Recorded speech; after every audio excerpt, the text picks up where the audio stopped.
Society over the years has started developing a very weird habit. We've started outsourcing our moral backbones to pop stars, seemingly because our actual political leaders have just become hollowed out brands. When I look at the discourse that I see online when people want to talk about whether a celebrity is political enough or whether a politician is funny enough, it actually hurts my brain. We've come to a point where we demand a singer to have like a 10-point plan for geopolitical stability, but when a politician comes onto the stage and says something absolutely objectively insane, we kind of just shrug it off and we say, well, at least they're being honest. It seems that we've traded policy for vibes and entertainment factor. And the best way I can describe it is that what we've started to do is treat celebrities as politicians and politicians as celebrities. And so today I want to talk about the great swap. Why do we treat celebrities like the guardians of the moral state, while we treat politicians like they're just characters in a show that's worth binge watching? The main discourse that's prompted me to start making this video is what we're currently seeing around Billie Eilish and Bruce Springsteen. Billie Eilish has been under fire recently for calling out the ICE operations in Minneapolis, but specifically for the fact that she did it through an Instagram post. And so the internet is once again angry typing away, because what could an Instagram story post actually do? And also noting that her fan base is already kind of predominantly socially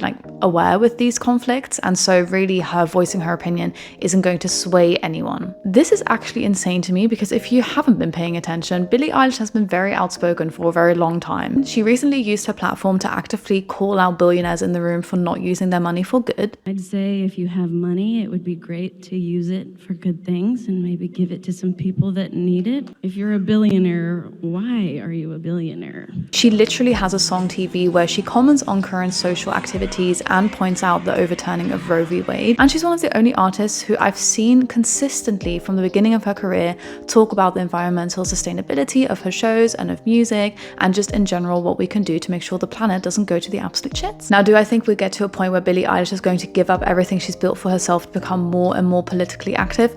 No, but I'm also not really expecting her to do that. It'll be nice if she does, but that's very much a personal choice for her. I love her music, I think she's a great artist, and sure, I'd love to see more songs of her that hit on current political situations, but I also don't need that from her to form my own political opinion. And so if we compare that to the reaction to Bruce Springsteen's new song, Streets of Minneapolis, there's quite a divide. His song is a direct protest song and has been received very positively. I'm sure not by the conservatives, who are Bruce Springsteen fans, but by the rest. And so I do think there's an argument here about how we would want celebrities to speak up, right? Speaking up itself is not enough. It has to go in a way that is perfect for you. What resonates with audiences, what has cultural impact, and what feels the most genuine. And I would agree that a song definitely has a bigger impact than an Instagram story post, but again, let me remind you, she has one of those songs. While not as on the nose as Streets of Minneapolis is, it's a song that's there for you to stream. I never look at Billie Eilish and think, I wonder what her political opinions are. She's been pretty clear about it. And I will say that I think Bruce Springsteen has absolutely smashed it with the song. It's exactly on the nose, the way that I think things need to be right now, if you look at the state of America and the rest of the world, really.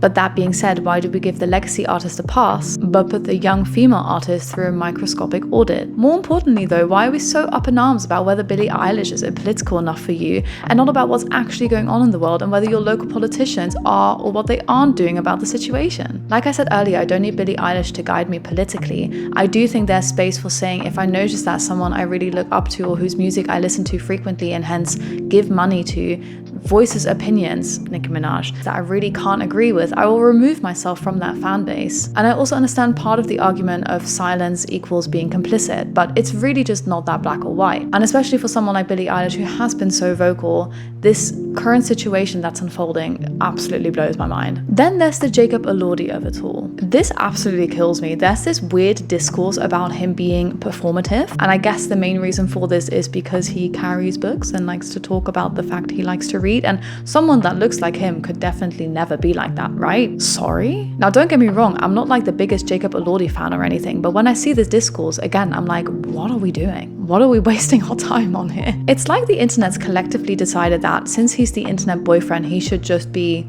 a silent, pretty object that has no opinions, and when he does have opinions, they very much must be performative for him to build a female fan base. We don't expect someone who looks like him to have these opinions and feel politically active, and it must be a campaign activity. We've become so cynical that we view genuine intellectual curiosity with a PR move, while at the same time, of course, we view blatant lies by politicians as refreshing. Additionally, apparently he does also need to speak up about everything, right? Speaking up about a few things is not enough. stuff. That being said, what all of those things are, that's very much dependent on what you currently are paying attention to. I've seen a lot of people saying that celebrities need to talk more about Palestine, ICE, and while I fully agree that we should all be talking about those topics, I hear a lot less people saying, why are they not talking about what's going on in Sudan or Iran? That feels a little bit odd to me. And then of course we have to talk about Taylor Swift, because we always have to talk about Taylor Swift when it comes to stuff like this. Taylor Swift seems to be the ultimate case study for the celebrity as a politician phenomenon. I'll preface this by saying I like Taylor Swift. If you weren't aware, I am a fan. I'm not the type of fan that can't ever see any flaws in who she is as a person, but I'm also very aware I don't know who she is as a person. I know the image she's crafted for herself, and I won't deny that there weren't some bumps along the way there, but there is a little bit of bias in this section for sure. That being said, I find this narrative frankly quite exhausting. The narrative that Taylor Swift only uses politics when it actually suits her, I think really ignores the actual stuff that's going on. Now, I don't want to turn this video into a look at all the things that Taylor Swift did, but here are some things that Taylor Swift has done. In 2018, she broke her political silence to oppose Marsha Blackburn and endorsed Tennessee Democratic candidates like Phil Bredesen and Jim Cooper. In 2020, it was clear that she backed the Biden-Harris administration and told Trump, "We will vote you out." In 2024, she gave a, albeit slightly late, but full endorsement of Kamala Harris and her running mate Tim Walz, calling them the steady-handed leaders that we need. She's been very vocal about the Equality Act, LGBT rights, and was visibly devastated when Roe v. Wade was overturned. Alongside that, I think she very often acts more as a philanthropist. She's donated millions to disaster relief, food banks, and humanitarian causes, including $5 million for hurricane relief, $1 million each to Feeding America and the American Heart Association, and supporting victims of the Kansas City parade shooting. But somehow that's not enough, right? There must be more. Why hasn't she spoken more about Palestine? I don't need Taylor Swift to talk about Palestine. Yeah, I think she could use her voice for good potentially, but she has on many occasions. I also think that we've come to a point in society where we need Taylor Swift to use her platform for you to give a shit about what's going on in Palestine. We've got something else to talk about. I know this video is turning into a rant, but this really just grinds my gears. And of course, the real question here is, why is her silence treated as like a national crisis? Yet we somehow don't hold our actual elected officials to that same standard. The standard of this perfect moral clarity. And we've basically turned her into this rogue political agent, maybe because our actual political agents aren't doing what they should be doing. And so we're demanding her to fill this void that's left by a broken political system. And not just her, right? This is about celebrities in general. And this is where it starts getting dangerous, because while we're also busy auditing celebrities, there's some real world stuff going on. And we started giving politicians a pass. When Trump was first elected, I saw this mantra of like, let's just wait. It can't be that bad. Let's see what he does. People treated his initial presidency as this like high stakes season of a reality TV show. While other people like me were screaming from the rooftops, this isn't going to go well. He's actually been very clear about what he's going to do. You're just refusing to actually listen and see what's going on. But no, there was so much, maybe he'll have a character arc. Maybe he'll have a pivot. And so you gave a man with nuclear codes the benefit of the doubt, which we wouldn't give to a pop star who's missed a beat somewhere. And I see the exact same rot happening here in the UK with the Reform Party. So many people here are like, they're not actually gonna get in, not that many people are gonna vote for them, and if they do get in, they're not actually gonna do all of this stuff.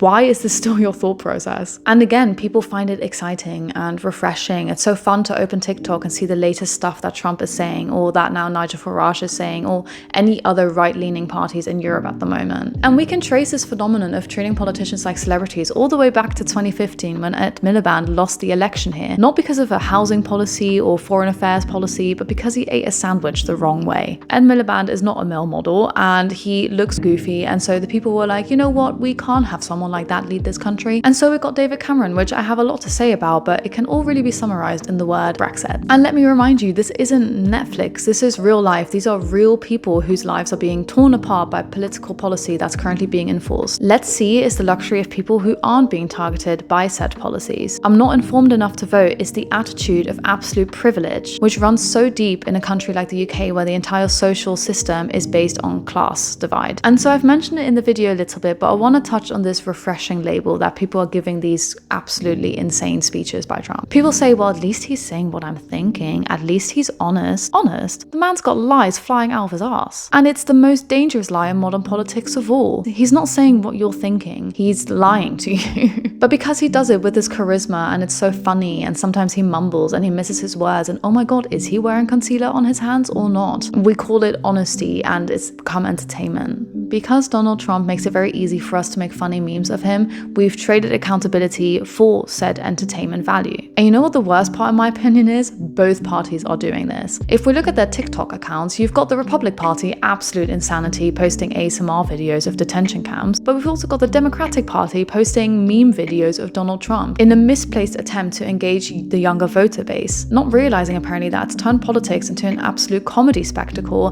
and removing the harsh reality that your Republican Party is a smashist pizza party, if you know what I'm trying to say. And I started to feel this during the Harris campaign in 2024. She faced the impossible, right? She had a double-edged standard. She's a woman of color, and she's going up against someone like Trump. But she leaned so heavily on celebrities, and we all apparently had more to say about whether Taylor Swift was endorsing her or not, rather than going to the voting booths and voting for the right person. And so her campaign fully led into this loop of celebrities turning into politicians, and politicians being more of a celebrity. It made the election almost feel like an A-list event, kind of waiting to see who else is going to show up, which I think is the exact opposite of what people who are struggling with the cost of living crisis actually want to see. It made the vibes kind of feel like this elite coming together of people, which made it easier for the Republican Party to claim that they were the ones being real and addressing the real issues in the country, like egg prices. I did also briefly want to hit on Mark Ruffalo. He's such an interesting guy to me. I won't pretend to know where he stands on everything, but he's always very outspoken, but not just like through Instagram posts or on red carpets. You see him quite often at protests and things like that. And I think because of that, people genuinely do seem to like his activism and feel it to be less performative and more real and genuine. That being said, you've got people who still find it cringy or think that he's too outspoken, and so it's really like you're damned if you do, you're damned if you don't. All that being said, it's time for us to stop and break the fever dream. Stop looking for your moral leader in pop stars and movie stars and start looking for them in the voting booths and at your actually locally elected politicians who can maybe make a change. If we held our local MP to the same standard of consistency that we hold Taylor Swift to, or if we scrutinized the president's lies as much as we scrutinize Jacob Elordi's reading list, we might actually get a government at some point that works. But as long as we treat the ballot box like a Spotify playlist, we're just spectators in our own political and social decline. I know this video is a little bit different to everything else that I've been posting recently, but I really just can't keep quiet about it at this point anymore. It's so upsetting every day seeing the reality of the Americans currently, but also seeing the reality of what I think the rest of the world is facing, which is the rise of the right. And hence what frustrates me more is that I see more people talking about whether Billie Eilish or Taylor Swift or whoever else is political enough,